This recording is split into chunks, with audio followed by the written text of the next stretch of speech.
Hey guys, tonight we're diving into a mystery from the ancient Silk Road who was sneaking around in the dead of night, stealing the treasures that once dazzled emperors and merchants alike. Don't be too quick to dismiss this as a bedtime legend.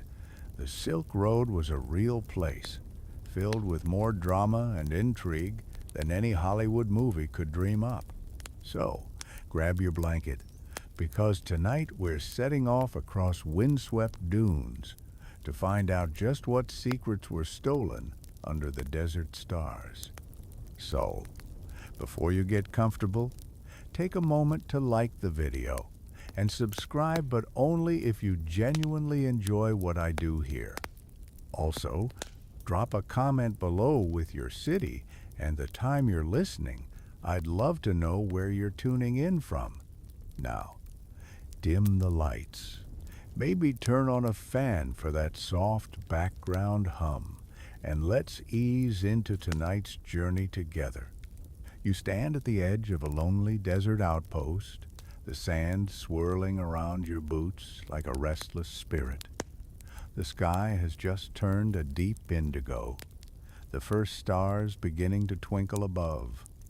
In the distance, the faint jingle of camel bells drifts on the wind, soft, almost melodic, but carrying a hint of something ominous. It's as if the desert itself is whispering secrets that only the night can understand. An old, crumbling watchtower looms over you like a tired sentinel, its wooden beams bleached by countless suns. Inside, a small group of weathered traders sits around a sputtering fire, cups of bitter tea in hand, their voices low and urgent. 3 caravans vanish this month, one mutters, his eyes darting toward the darkness beyond the firelight. They say the black-clad ones come at night, moving like shadows, taking everything that glitters. Another trader, his face half hidden in a tattered scarf, leans in. They leave behind a single bell, just one like a message. You feel a chill run up your spine, picturing the empty wagons under the moonlight, a single bell swaying in the wind. Historians still argue about this. Some claim the bell was a secret signal, a way for thieves to mark their victory.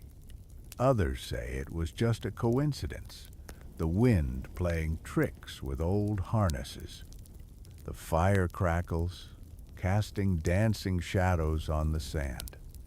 You find yourself staring into the flames, wondering, who's really stealing from the Silk Road? The mysterious black-clad ones? Or perhaps a far more cunning enemy hiding behind the guise of a friend? And in that moment, you realize that tonight's desert air might be carrying more than just the scent of sand and smoke. It might be carrying the breath of the thieves themselves. You glance at the traders, their faces carved with lines of worry and years of survival. Their eyes glint in the firelight, telling stories of lost goods and lost friends. A promise forms in your mind. No matter how dangerous the path ahead, you're going to find out who's been stealing the treasures of the Silk Road in the dead of night. In that instant, you step forward into a mystery that stretches across dunes and centuries, waiting to be unraveled. The desert night deepens, and the wind carries the scent of spices and sweat. You move away from the sputtering fire, leaving behind the wary traders, and walk towards a small cluster of camels resting in the sand. Their bells jingle softly in the night, a sound that's both calming and unsettling at the same time.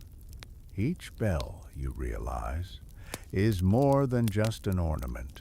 It's a lifeline, a way for the caravans to find each other in the endless dunes. You pause by one particularly tired-looking camel, its coat dusty and its eyes half closed. A small brass bell hangs from its neck, and in the silence of the desert, every time it moves, the bell lets out a faint, melodic ring.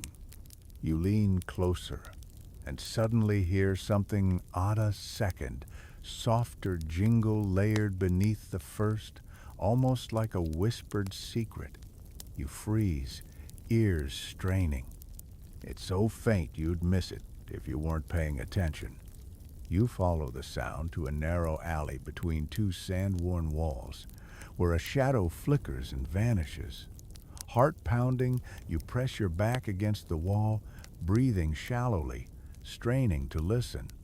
The jingle comes again just once and then silence. You're sure of it now. Someone is using these camel bells to communicate in the night, weaving messages into the rhythm of the desert itself.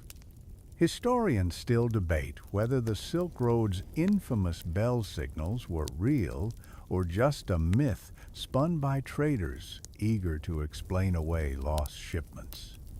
Some say they were code for safe passage.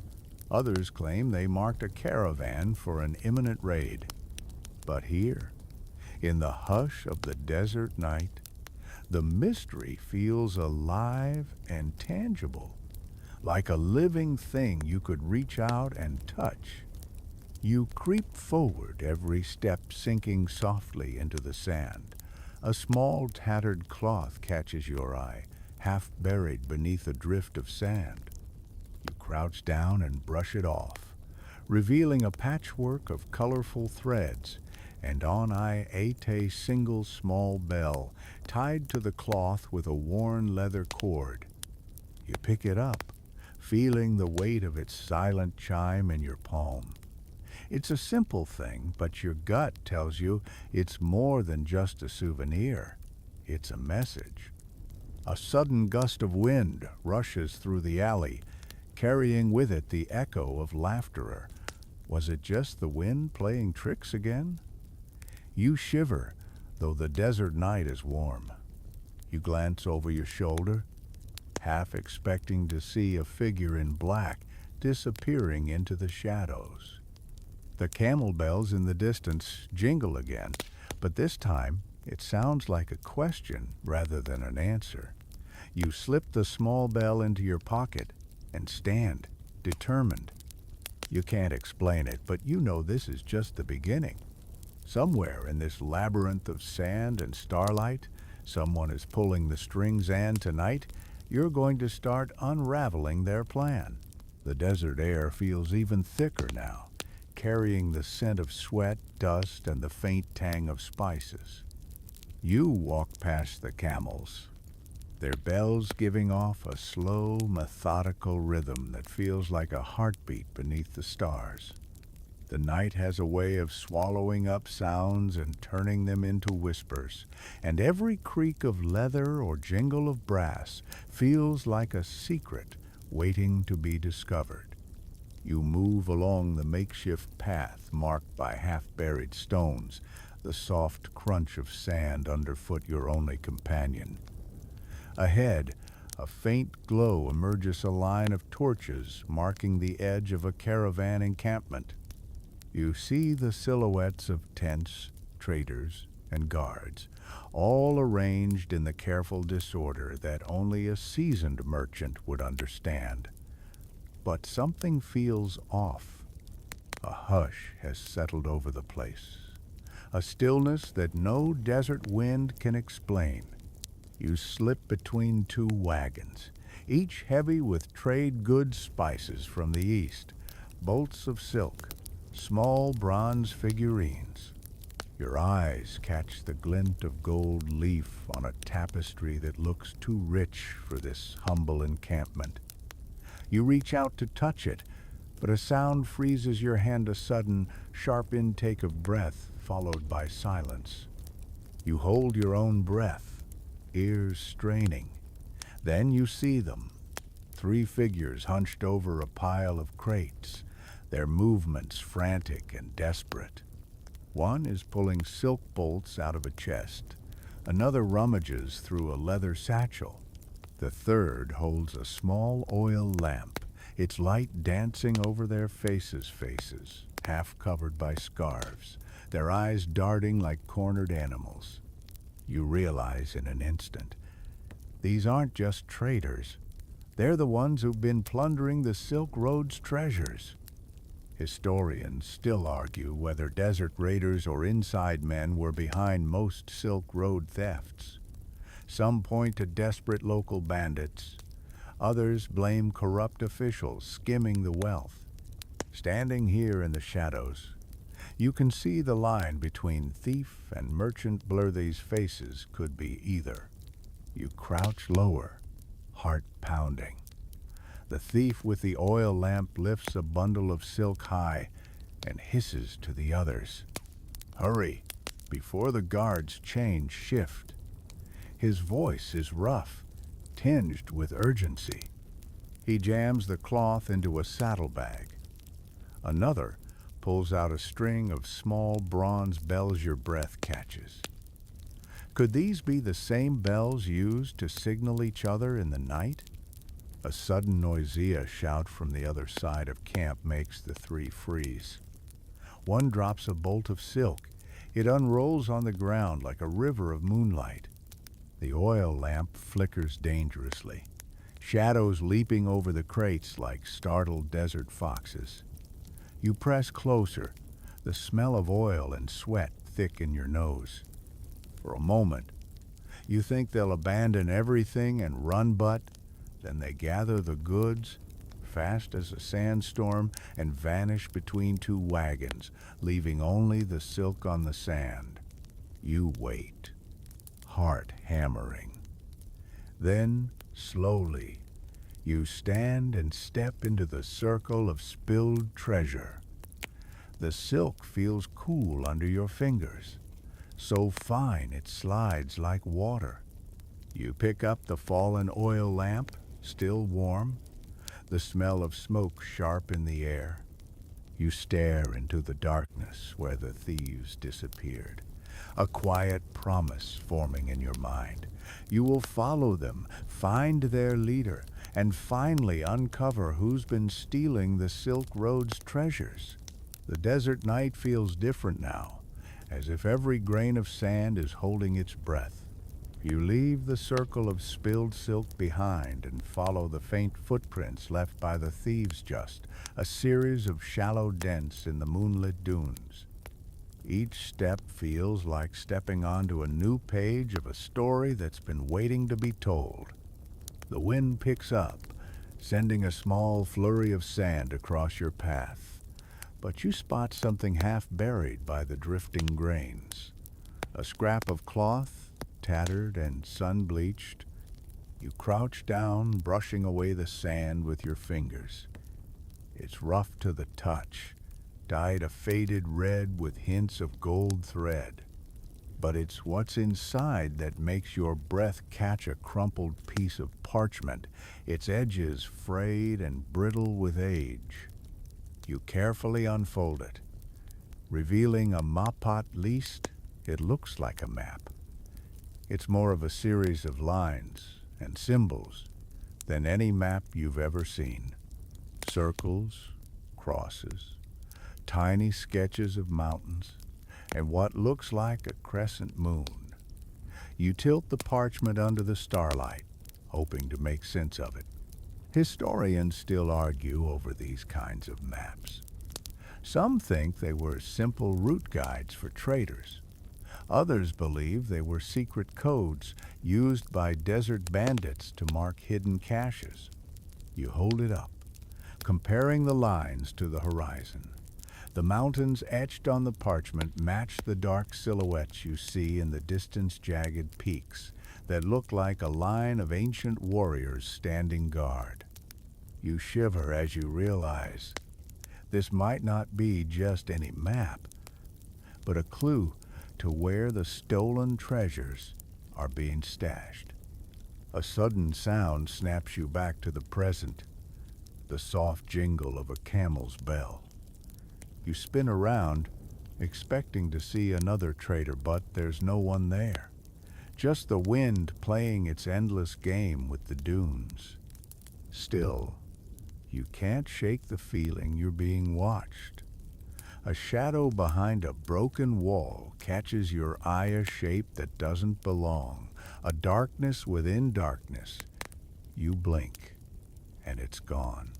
Maybe it was just a trick of the night, or maybe it was the very person who dropped this map.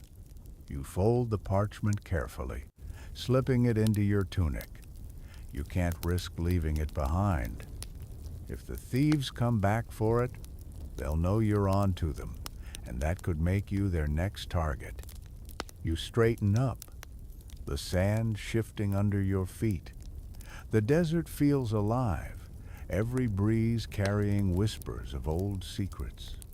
You can almost hear the traders' voices from earlier, echoing in your head. The black-clad ones come at night, and nothing is safe after they pass. A single star shoots across the sky, a brief flare of light before it fades into the darkness.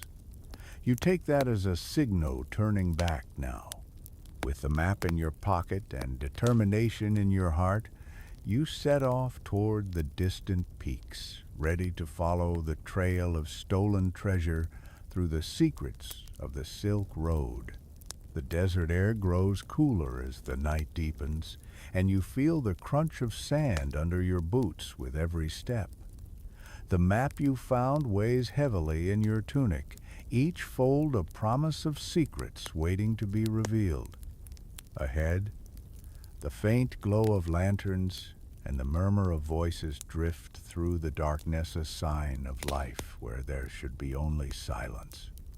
You approach a low structure nestled between dunes, its wooden beams worn by centuries of sand and wind. The sign above the door swings in the breeze, a single lantern casting its shadow like a ghost. A makeshift inn. You guess a place where traders meet to rest and share stories, or maybe hatch deals that never make it to the record books. Pushing open the door, you're greeted by a swirl of scents, sweat, spiced tea, and the unmistakable tang of old leather. Inside, the room buzzes with quiet conversation. Merchants huddle over cups, their eyes darting from stranger to stranger. Some clutch satchels with iron grips, others gesture animatedly as they whisper secrets too valuable to be spoken aloud. It's a place where news travels faster than any caravan. At the far end of the room, a small stage hosts a lone musician plucking a stringed instrument, its soft notes weaving through the murmur like threads of silk. You make your way to an empty table, dropping your pack with a sigh. A serving girl brings you a cup of something warm and bitter, her eyes lingering on the dust clinging to your clothes as if weighing your story. A pair of traders at the next table catch your eye. One is older, his beard threaded with silver, his eyes sharp despite the lines of age. The other is younger, his hands restless, fingers drumming on the table in a rhythm that betrays his nerves. "I'm telling you," the older man hisses, "someone is moving silk and gold under the noses of the caravans. At night, when the bells ring just so, the treasure changes hands."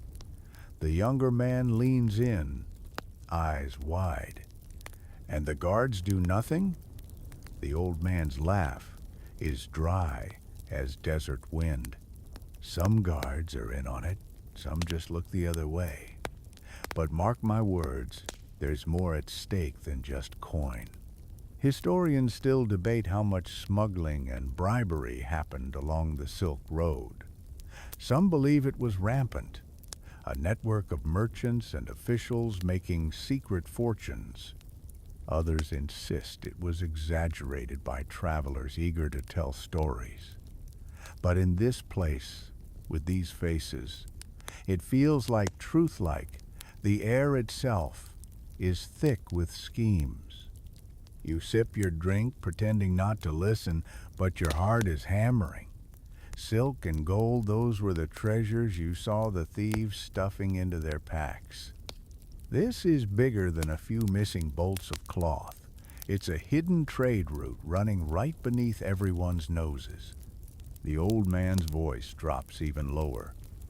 They say the black-clad ones have a base somewhere past the Dunesa place even the bravest won't go.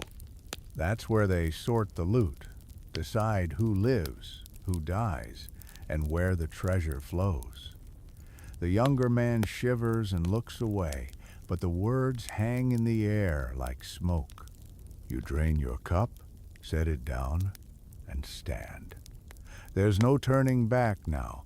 Somewhere in the desert, a hidden empire of thieves is flourishing, and you intend to find it. You push through the inn's door, the desert wind cool on your face. Ahead, the dunes stretch like sleeping giants, waiting to reveal their secrets. The desert is quiet again, the wind weaving in and out of the dunes like a curious cat. You follow the faint trail left by traders and thieves alike, guided by the starlight that hangs above like watchful eyes. Every step feels like it might lead you into a trap, or a revelation, or maybe both. A single camel track leads you to a small rise in the sand, where the wind has carved a shallow bowl in the earth. From the crest, you look down and catch your breath. Below, half hidden by the dunes, is a scene that makes your heart race. A caravanet's wagon still in formation, but the camels are missing.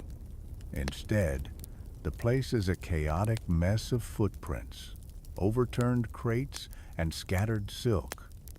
Moonlight glints on a few coins lying abandoned in the sand. You creep closer, eyes scanning the ground.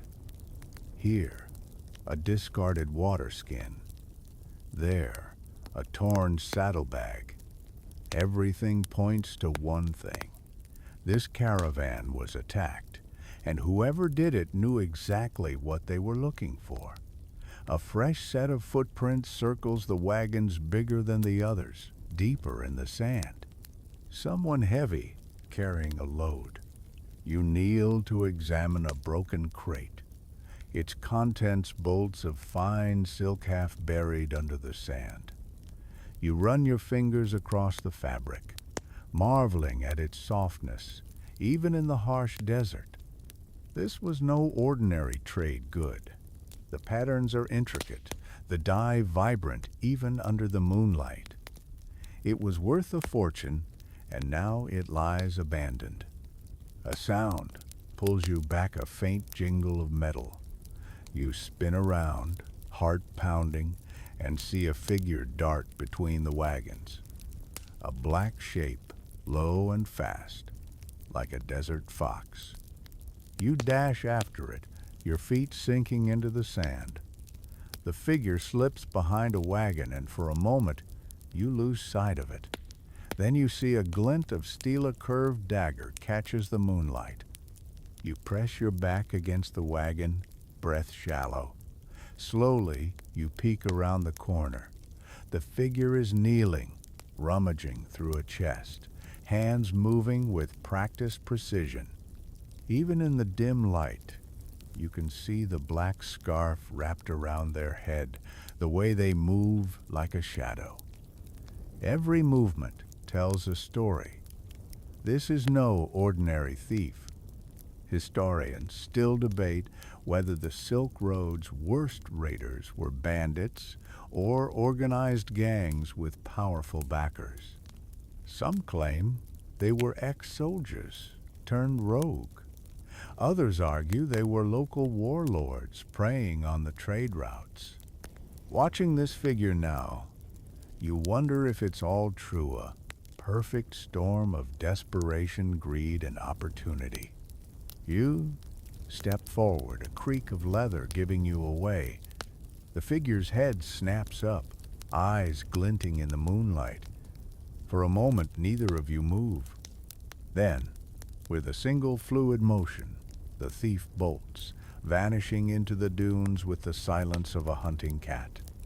You sprint after them, but the sand betrays you.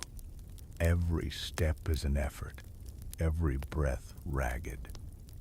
The figure slips away, leaving only the echo of their footsteps and a single jingle of that curved dagger mocking you. You stop, chest heaving, and stare at the dunes where the figure vanished.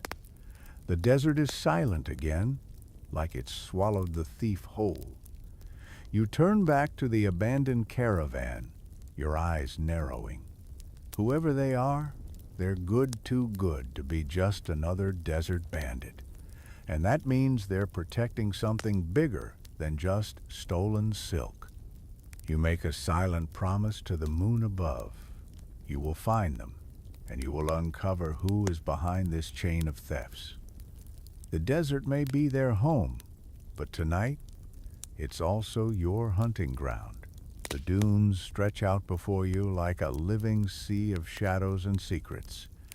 Each step sinks softly into the sand, the grains shifting beneath your weight like a whispered warning. Tread carefully. You clutch the map in your tunic. The lines and symbols still burned into your mind. The peaks in the distance loom like sleeping giants, their jagged outlines promising either answers or more questions. Ahead, a gash in the earth, a small ravine, carved by centuries of wind draws your attention. You descend slowly, the air cooler here, almost damp. A hush blankets the place, so profound that even your own breathing feels too loud. Then, as your eyes adjust to the darkness, you see it. A narrow tunnel carved into the rock, its entrance half hidden by the dunes. The air from the opening carries a musty smell of old stone and secrets. You step inside, and the walls close in around you. The ceiling is low, forcing you to duck. Every step echoes off the rock, each sound amplified in the stillness. A faint glimmer catches your eye, a torch wedged into a crack, its flame no more than an ember. You pull it out, the small flame sputtering to life, casting a pool of light that flickers with each breath of air. The tunnel leads deeper, winding like a serpent through the earth. The walls are marked with strange carving symbols and lines that dance in the torchlight. Some are familiar from your map, others are cryptic, like a language only the desert understands. Historians still argue about these underground passages. Some say they were ancient smuggling routes. Others believe they were hidden shrines to long-forgotten gods. Here, in the hush of the tunnel, every theory feels possible. You press on, the air growing heavier with each step. Then, abruptly, the tunnel opens into a small chamber. Your breath catches. Stacks of crates and barrels line the walls, their surfaces marked with the same symbols you saw outside. Some are half open, revealing bolts of silk, pouches of spices, and small wooden chests that gleam with gold in the torchlight. You stare in disbelief. This is a treasure hoard, hidden right beneath the desert's nose. Your heart races. Could this be the missing treasure from the Silk Road? The thought ignites a fire in your chest. But as you take a step forward, something shifts in the darkness, a whisper of fabric, a breath of sound. You freeze, eyes scanning the chamber. A shape moves near the far wall. A figure dressed in black, watching you from behind a stack of crates. You raise the torch, its light catching on the glint of a curved dagger. The figure doesn't move, but their posture is tense, like a coiled spring. For a moment, time stands still. Then, with a speed that steals your breath, The figure vanishes into a hidden passage at the back of the chamber. You lunge after them, but a sudden gust of wind snuffs out your torch, plunging the room into darkness. You stand in the blackness, heart pounding. Somewhere ahead, the thief is getting away again. But now you know. The underground hides more than just stolen goods. It hides answers. And you're not leaving until you've found them. Darkness wraps around you like a thick, heavy cloak. For a moment, the blackness feels absolute, pressing in from every side, but then your eyes adjust just enough to catch the faintest outline of the chamber. You strain your ears, listening for any sound, the scrape of boots on stone, the brush of fabric against rock, but the underground tunnel is as silent as a tomb. You take a deep breath and step forward carefully, one hand sliding along the cold, damp wall for balance. Every footstep feels like it echoes a mile. Then, you spot it a faint glimmer on the ground. You crouch down, fingers brushing over something metallic. It's a small bronze bell, just like the ones you've seen hanging from camels along the Silk Road. You pick it up, and it jangles softly in your hand, the sound sharp against the quiet. Historians still debate whether bells were used as secret signals or simply as good luck charms to ward off desert spirits. Some believe they were even tied to smuggling routes, marking which traders could be trusted and which couldn't. Standing here now, you can almost feel the weight of those stories pressing down like the stone above your head. The bell's surface is etched with tiny symbols too small to make out clearly in the dim light. You slip it into your pocket and rise, your pulse quickening. You're sure of one thing now. This place is more than a treasure stash. It's a meeting point, a hidden crossroads where deals are struck and secrets are kept. The tunnel slopes downward, the air growing cooler with each step. A faint sound reaches your ears, a low rhythmic thump like a drumbeat from the earth itself. You follow the sound, heart pounding, until the passage opens into another chamber, larger this time. Moonlight filters through a crack in the ceiling, painting silver lines on the floor. Crates and barrels line the walls here too, but in the center sits something you didn't expect. A table, rough hewn from desert wood, covered in a map that looks just like yours, only older, more worn. You step closer, eyes scanning the markings. The same crescent moons, the same winding lines.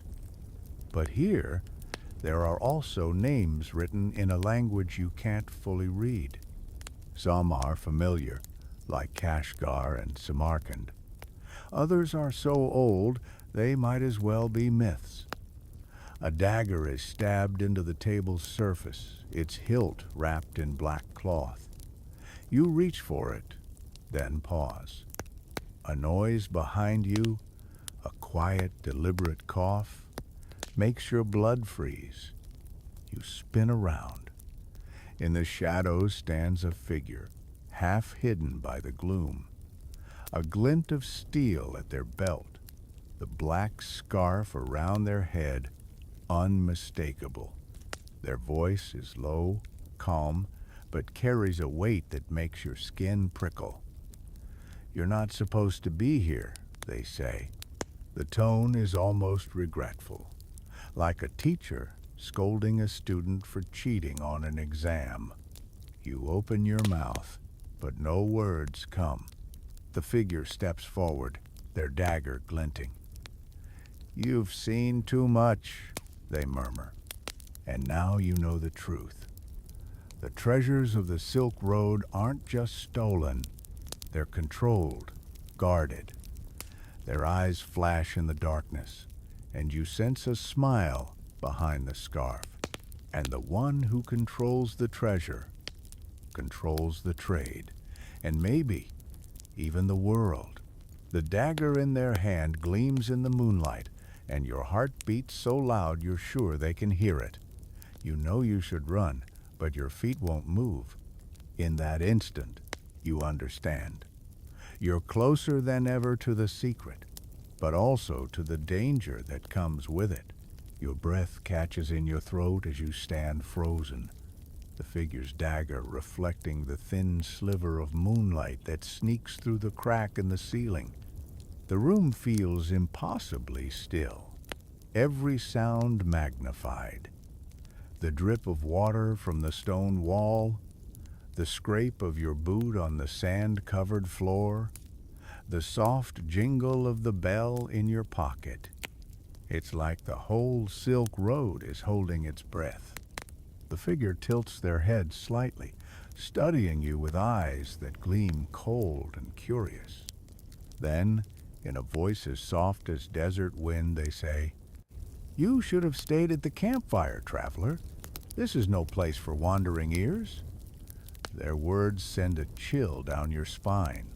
Every syllable is carefully measured, like they've practiced this warning 100 times before. You force your voice to work, though it comes out hoarse. Who are you? Why are you stealing from the caravans? And what's with the bells? You try to keep your tone steady, but your hand instinctively drops to the hilt of the small knife you keep at your belt. The figure laughs, the sound low and humorless. "Ah, the bells. Everyone always asks about the bells." They take a slow step forward, and you instinctively step back. "They're not just trinkets," the figure continues. "They're our code, our lifeline. On the Silk Road, a single bell can mean safe passage or a death sentence." They reach up, and in the dim light, you see the black cloth around their neck is tied in a complicated notice symbol you recognize from the old maps and legends. Historians still argue about whether such knots were clan markings or symbols of secret brotherhood. But at this moment, all you can think is, this person is no ordinary thief. Your eyes dart to the table in the center of the room, the ancient map still spread across its surface. Your fingers itch to grab it and run, but you know you won't make it out without answer, sir, without bloodshed. "What do you want with the treasure?" you ask, voice steadier now. The figure's eyes narrow. "Treasure? Is that what you think this is about?" They gesture around at the crates and barrels. "Silk? Gold? Spices? Those are just the surface. The real treasure is power control over the flow of trade, the alliances, the secrets carried by every merchant from east to west." They lean in, voice dropping to a conspiratorial whisper. "Whoever controls the Silk Road controls the world, and we," they tap their chest lightly, "are the ones holding the strings." The torchlight flickers, casting a dancing glow across their face. You notice a small scar under their left eye, a mark that looks like a brand. It's a symbol you saw earlier on one of the Crotessa crescent moon with a single star. A clan mark, maybe, or a warning to any who dare challenge them. You open your mouth to speak again, but the figure raises their dagger. "Enough questions. If you truly want answers, you'll have to earn them." They step back, dagger held low but ready, eyes locked on yours. "Come to the desert's edge tomorrow night. Bring that map you found. Then, maybe, we'll see if you're worthy of the truth." Before you can react, they disappear into the darkness, their footsteps silent as a shadow. The room feels emptier somehow, the treasure's suddenly less important than the mystery they left behind. Your heart pounds in your chest. The desert's edge. Tomorrow night. You clutch the map in your pocket, your mind already racing. You've stumbled onto something bigger than stolen silk, something that could change everything. And now, whether you're ready or not, you're part of the game. You stand alone in the cool, echoing chamber, the torch's dying embers casting ghostly shapes across the stone walls. Every shadow seems to stretch and breathe, like the desert itself is listening. The map in your pocket feels heavier than before, weighted by the promise and the threat that figure left behind. You run a hand over your face, trying to steady your racing heart.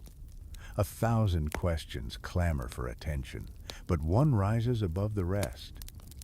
Who are the black-clad ones, really? Are they thieves? Merchants? Assassins? Or something else entirely? Historians have argued for centuries over the secret network said to run beneath the Silk Road's trade.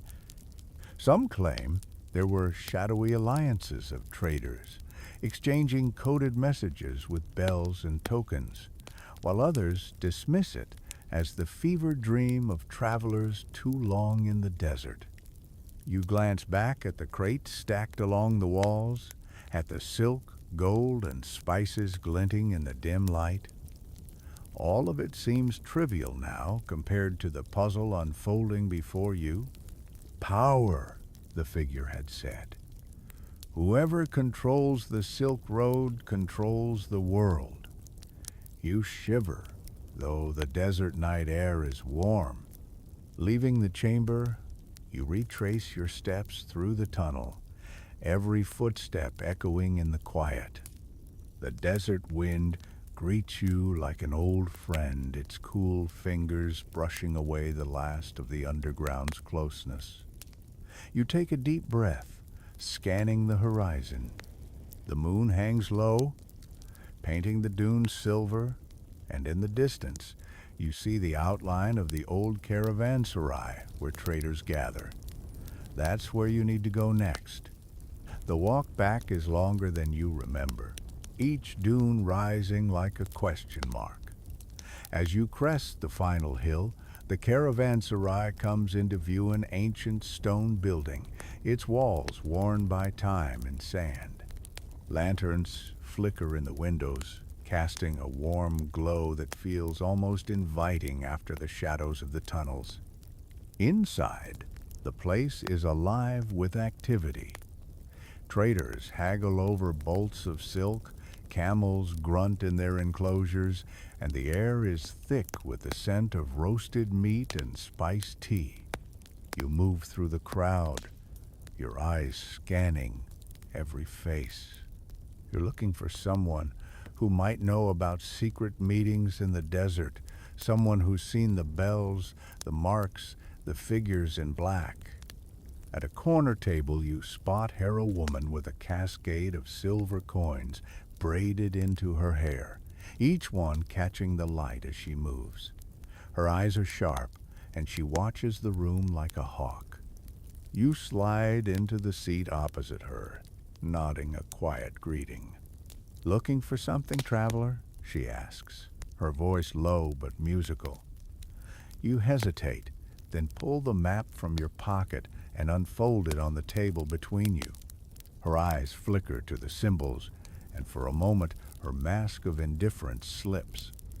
"Where did you find this?" she asks, fingers brushing the worn edges. "In a cave?" you reply softly, watching her reaction. "And I think it's connected to a network that's been stealing from the caravans."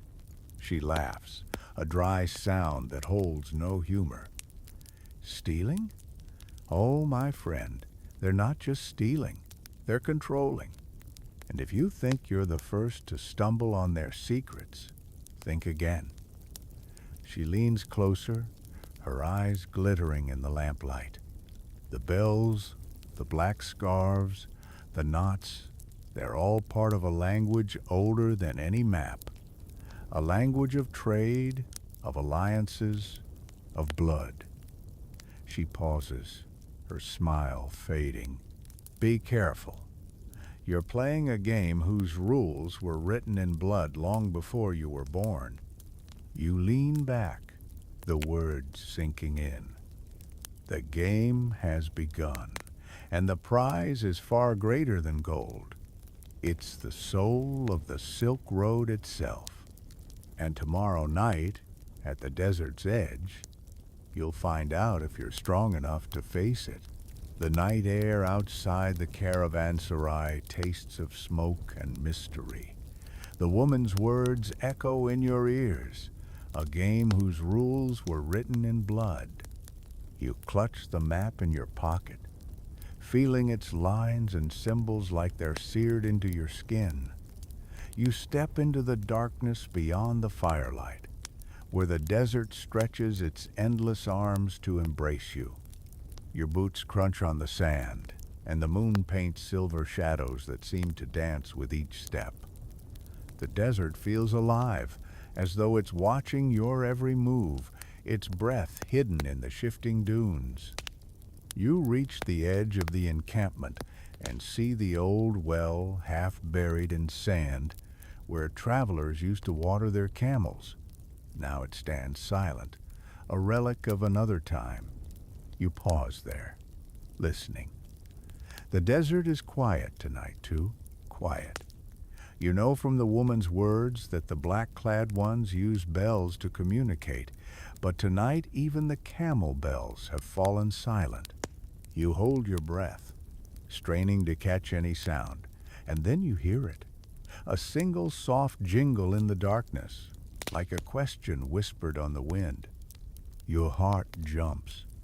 You turn toward the sound, eyes scanning the darkness.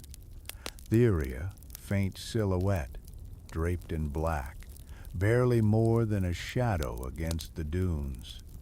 You step closer, your voice steady, despite the tremor you feel inside. I heard your bell, you say. I know you're here. Show yourself. The figure shifts, the bell tied to their belt jingling again. Slowly they step into the moonlight, revealing a face half hidden by a scarf. Their eyes gleam in the silver glow, and you see both caution and calculation there. You've learned too much, the figure says, their voice low and calm. But maybe you're ready to hear the rest. They gesture for you to follow.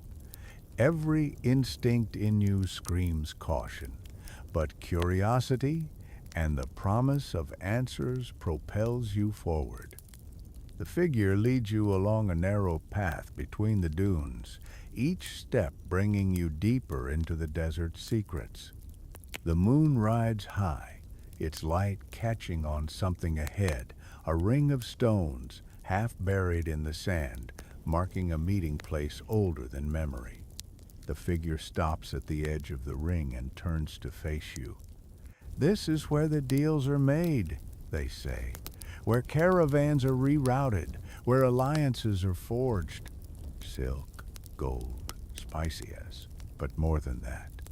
Power, influence. They pull a small, worn scroll from their belt and hold it out to you. You take it, unrolling it carefully. Inside, symbols dance across the parchment, some you recognize from the map. Others are new, like an unknown dialect of power. Historians still debate whether such symbols were real or just traders' codes invented to scare off rivals. Some say they were a secret language of the desert, a way for merchant lords to control the flow of trade without ever drawing a sword. Looking at them now, you feel the weight of centuries pressing down on your shoulders. The figure's eyes bore into yours. If you understand this, you can become part of the network. But once you enter, there's no turning back. You'll be marked, just like me. They tapped the crescent moon scar beneath their eye, the mark you'd seen before. The choice is yours. Your mind spins with the implications. Join them and gain access to the secrets of the Silk Road, or walk away and always wonder what could have been. You close the scroll and meet their gaze. I want to understand, you say quietly. I need to know who's been stealing from the caravans and why. The figure nods slowly. Then come back tomorrow night, same place. Bring your map and your courage. If you survive, you'll learn what few ever do. They step back into the shadows, their silhouette fading into the dunes. The bell at their belt jingles one last time, like a question mark hanging in the desert air. You stand there alone, the moonlight your only companion. The scroll in your hand feels heavy with promises and threats alike. Tomorrow night, the game will begin in earnest, and you'll find out whether you're a player or just another pawn. The desert air is thick with tension as you walk back to the encampment.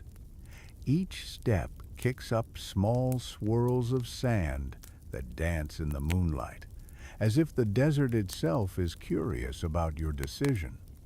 The scroll in your hand feels like a brand.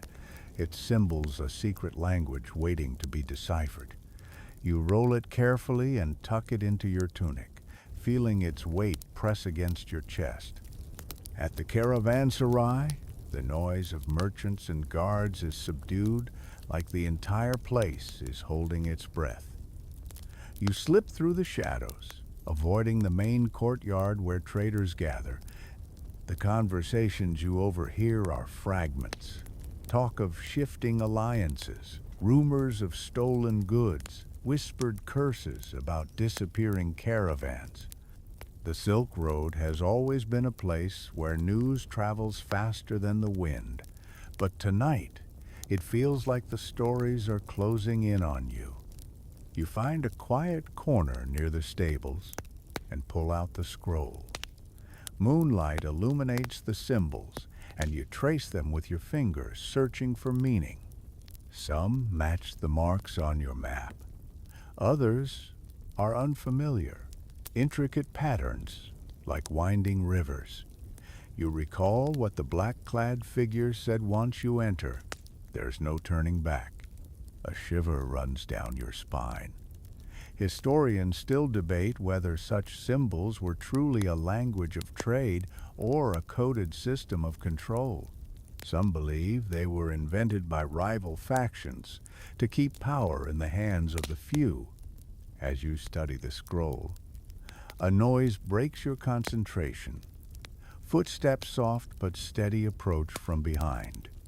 You turn quickly, hand on the hilt of your knife, but relax slightly when you see the woman from earlier, her silver coin braids catching the moonlight like a halo. She raises an eyebrow at your defensive posture.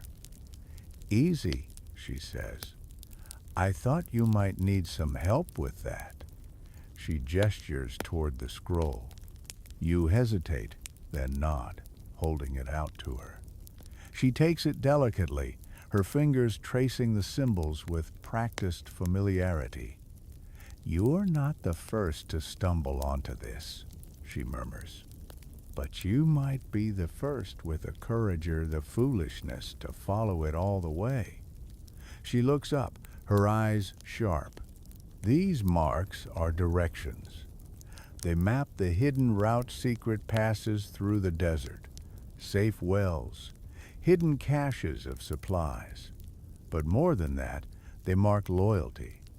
She taps one of the symbols. This one here? It means the caravan owes a tribute.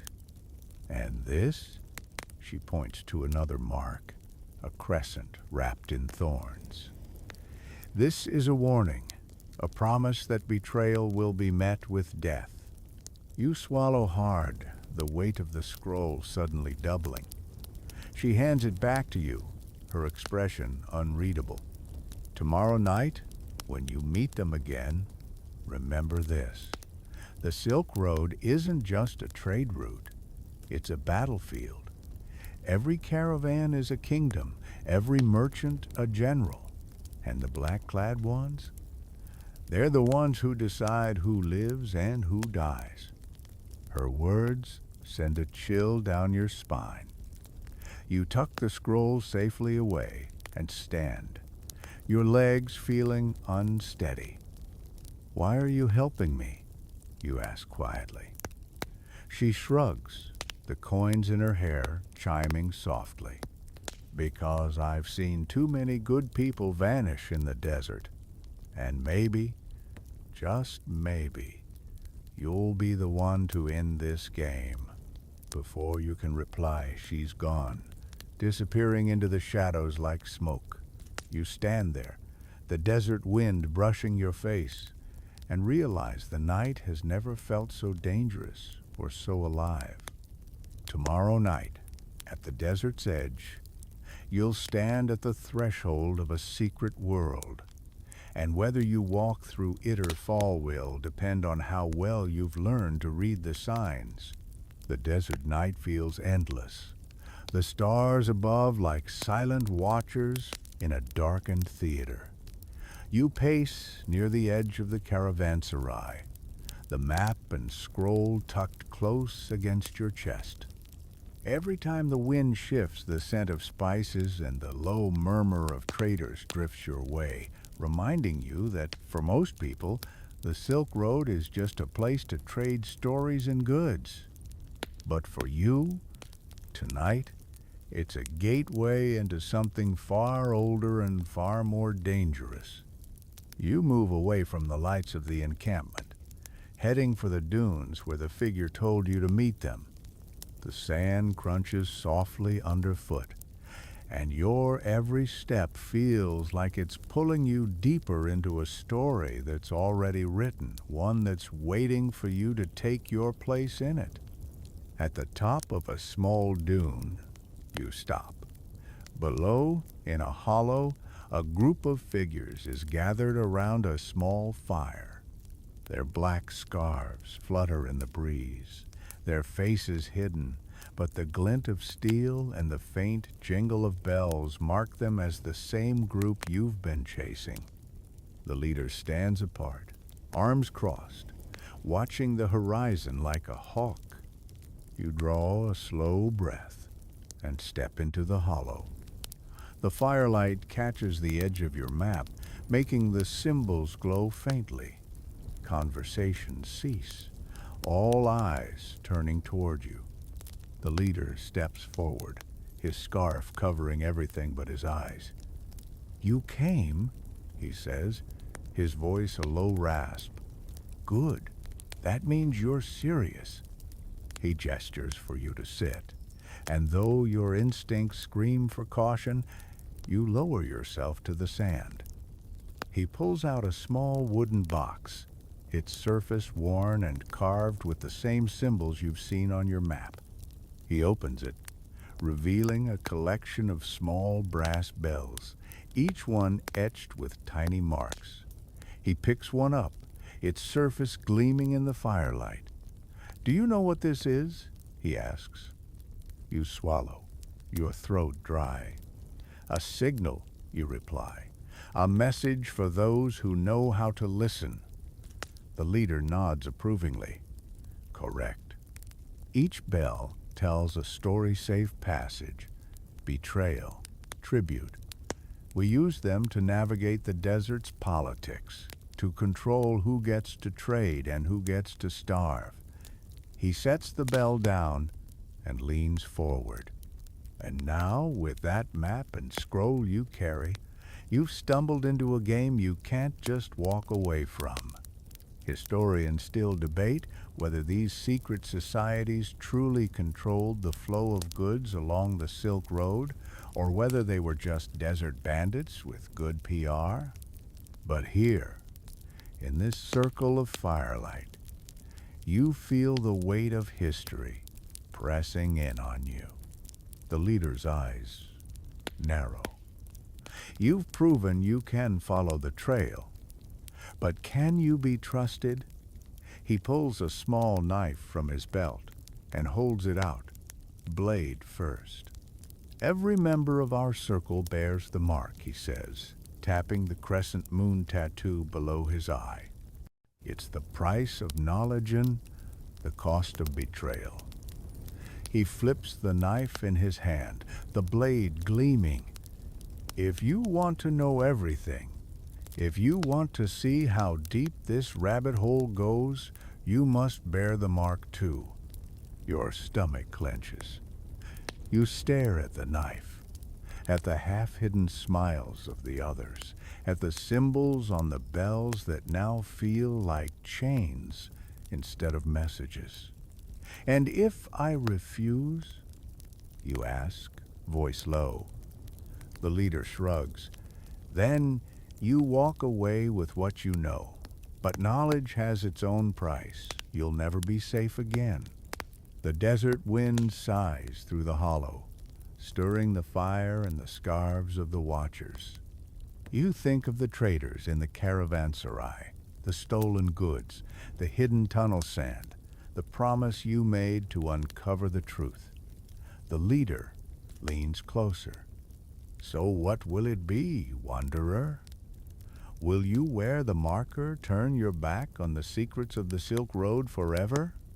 Your hand trembles as you reach for the knife, your pulse thundering in your ears. This is the moment that divides travelers from conspirators, witnesses from participants. And as you grip the hilt, you realize, tonight, you're choosing more than a mark. You're choosing sides. The knife feels heavy in your hand, the blade catching the firelight like a promise or a threat. The leader's eyes bore into yours, dark and unblinking, waiting for your decision. The desert seems to lean closer too, as though even the dunes themselves are holding their breath. Your heart hammers in your chest. You think of the caravanserai behind you, of the traders who would never dare venture this far into the dark. You think of the map tucked safely in your tunic, of the bells and symbols that have led you to this moment. Most of all, you think of the promise you made to yourself, to uncover the truth, no matter the cost. You draw in a slow, trembling breath, then press the blade against your skin just below your eye. The metal is cold, sending a shiver through your bones. With a single, determined motion, you drag the blade across your skin. It stings a sharp, biting pain that fades quickly into a dull throb. You feel a trickle of warmth slip down your cheek, mixing with the sweat and the desert dust. The leader's face remains impassive, but his eyes glint with something like approval. He steps forward and takes the knife from your hand, his fingers brushing yours, rough and calloused. He nods once, solemnly. You've chosen, he says. Now you carry the mark. You are one of us, bound by blood and by oath. Around you, the others begin to murmur in a language you don't fully understand, a rhythmic chant that feels ancient, like the desert wind itself. Some touch the marks on their own faces, as if reaffirming their allegiance. You feel the weight of history pressing on you, the centuries of traders and thieves who have walked this same path. The leader turns and gestures to the box of bells. Each bell carries a message, he explains, his voice low. Some warn of danger, others promise safe passage. But one bell. He lifts a small, intricately carved bell from the box. This one marks a caravan for attack. It's a signal to every raider on the Silk Road that the goods are to be stolen, the guard spared no mercy. He holds the bell out to you. Tonight, you'll use it. If you want to learn the truth of who controls the Silk Road, you must see it for yourself. You hesitate. The weight of the bell in your palm suddenly heavier than any gold or silk you've ever held. Historians still debate whether these bells were truly used as instruments of sabotage or whether they were simply tools of trade. Standing here, though, with the chanting around you and the blood still warm on your cheek, you realize it doesn't matter. Perception is powerend on the Silk Road. Perception can kill. The leader steps close, his voice dropping to a whisper only you can hear. There's a caravan leaving the city tomorrow at dawnrich with silk, gold, and spices. Our mark is on it. Use the bell. Mark the caravan. Watch what happens. His breath is hot on your ear, and his words feel like a brand on your soul. Then, and only then, will you understand who really rules this desert. You clutch the bell to your chest, its surface cold and smooth. The others around you nod in solemn approval, their scarves fluttering in the night wind like dark flags. You stand there, your new mark still stinging, your mind a swirl of questions and fears. The desert seems to watch you with ancient, knowing eyes, as if it's seen 1,000 travelers make this same choice. The leader steps back, the ceremony over. Tomorrow, at dawn, he says, and his words fall like a final verdict. You nod, though every part of you wants to run, to hide from what you've just agreed to do. But deep inside, a small, stubborn flame burns.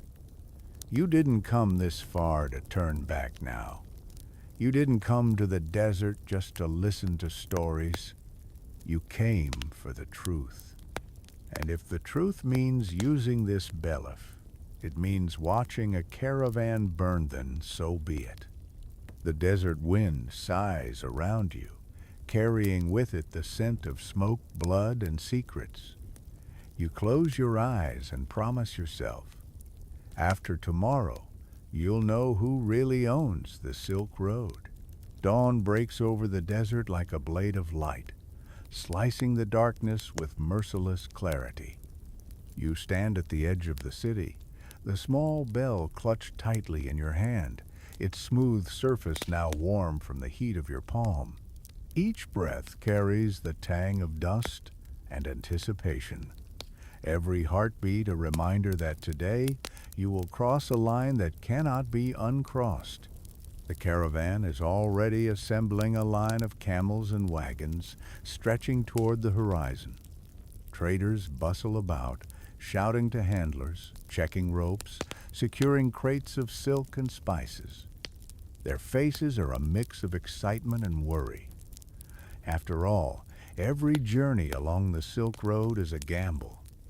You watch from the shadows of a crumbling wall, the bell's metal cold against your skin. You spot the merchant you'd overheard in the tavern a few nights ago. His robes are fine, embroidered with intricate designs that scream wealth. The gold chain at his throat glints in the morning sun, and his laughter rings out over the noise of the city. He's exactly the type of man the black-clad ones would mark for attack. You take a deep breath, your fingers trembling. Historians still argue whether the bell was truly used to mark caravans for raiding, or if that was just the fearful imagination of traders seeking to explain their misfortunes. But here, now, it feels real enough. The weight of the bell grows heavier with every passing moment. You glance down at the mark below your eye, the crescent moon that now binds you to the black-clad ones. It burns with every heartbeat, a reminder of the promise you made to see this through. You step forward, each stride taking you closer to the line between truth and treachery. A cluster of traders is securing the last of the goods. You approach casually, your hand brushing the camel's bridle as though checking its harness. Then, with a practiced motion, you slip the bell into place. Its small, delicate jingle sounds innocent enough. No one even glances your way. But you know that sound is more than a simple chime. It's a death sentence, a signal that will bring raiders like locusts to a harvest. You step back into the shadows, your heart pounding. The caravan leader calls out, and the line begins to move. Camels grunt, traders shout, and the Silk Road stretches before them like a promise of fortune. But in your chest, all you feel is a gnawing dread. Suddenly, a hand closes on your shoulder. You spin around, half expecting the black-clad leader, but it's the woman with the silver coin braids. Her eyes flash with anger and sadness. "What have you done?" she whispers. Her gaze drops to the bell now, swinging from the camel's harness, catching the morning light like a beacon. You open your mouth, but no words come. She shakes her head. "Do you even know who's behind this? Who profits from these raids? It's not just bandits, it's kings and warlords, officials and merchants. They all play the same game." Her voice breaks, and she steps back, her expression one of bitter resignation. "You think you're a player now? You're still a pawn." Her words hit you harder than any blade. A caravan guard calls out. The line is moving. You watch the traders disappear into the desert, the bell's faint jingle already lost in the wind. The woman turns away, her coins chiming like tiny funeral bells. You stand there, the mark on your face burning, the sand swirling around your boots. The Silk Road stretches before you, a road paved not just with trade but with blood and betrayal. You came here seeking answers, but all you've found are more questions. The desert wind carries a single note of the bell's chime, faint and mocking. And in that moment, you understand. The truth of the Silk Road isn't just who controls the treasure. It's who controls the stories, the rumors, the alliances. It's who decides which caravans live and which ones die. You close your eyes, the weight of the mark pressing heavy on your soul. Tomorrow, you promise yourself, you'll find the leader again.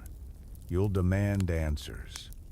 Because you didn't come this far just to become another pawn in someone else's game. The desert sun sinks low, painting the dunes in shades of gold and crimson. The last of the caravan's tracks fade into the distance, leaving behind only the hush of the wind. You sit quietly, letting the sand slip through your fingers, feeling its coolness against your skin. The bell's jingle still echoes in your mind, a soft reminder of promises and choices made. Tonight, the desert is a cradle of silence.